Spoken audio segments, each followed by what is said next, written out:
Welcome to this episode of Trials and Triumphs. I am here with Joel Sandoval of Sandoval Tax and CPAs, the man, the myth, and the legend. Joel, how are you doing? Pretty good, man. Thanks for having me, Dirk. Yeah, absolutely. Thanks for taking the time. I really appreciate it. Why don't we just kind of start a little bio intro about yourself, where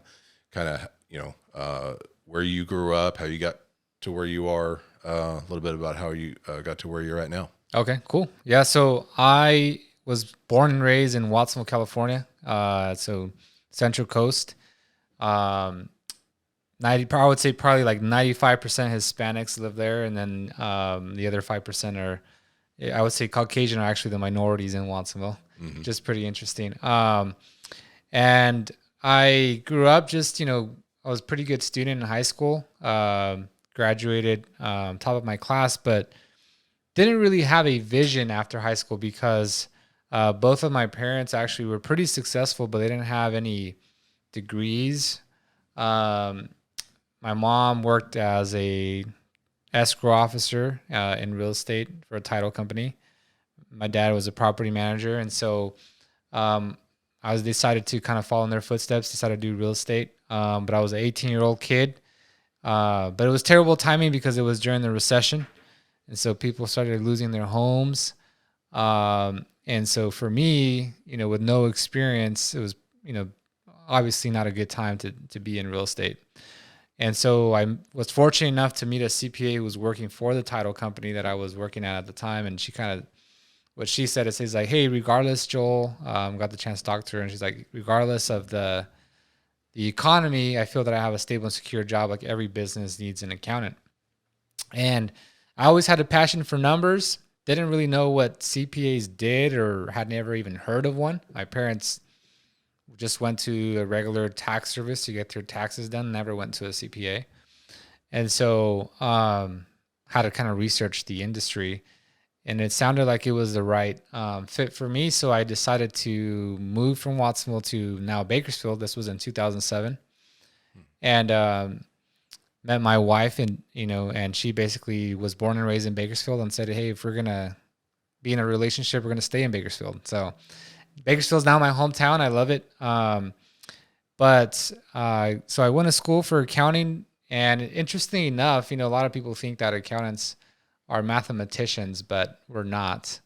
I need a calculator to do math. We're just very good at analyzing your numbers. We're very analytical, and more than anything, there's a lot of tax law that we have to read and understand. So it's more an analytics position, I call it. So got my degree, graduated also top of my class, got multiple offers from CPA firms, and started working for a CPA, and started my kind of just getting my boots on the ground, try to get experience, try to how to prepare tax returns.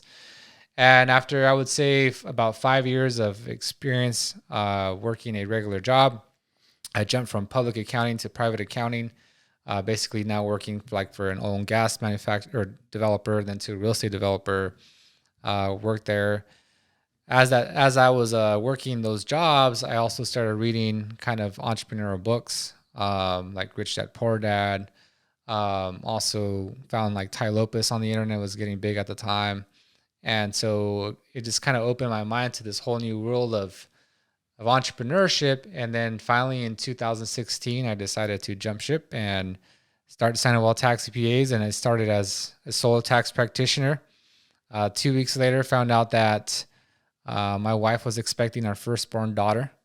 And she kind of gave me a deadline, said, hey, I told you since day one that I wanted to be a stay-at-home mom. So you have 9 months to make this business work.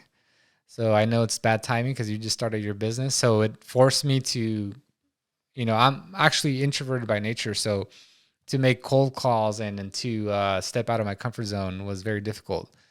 But it just drove me to make sure I succeeded, because I did not want to go back to a regular job, even though I know I could have, did not want it.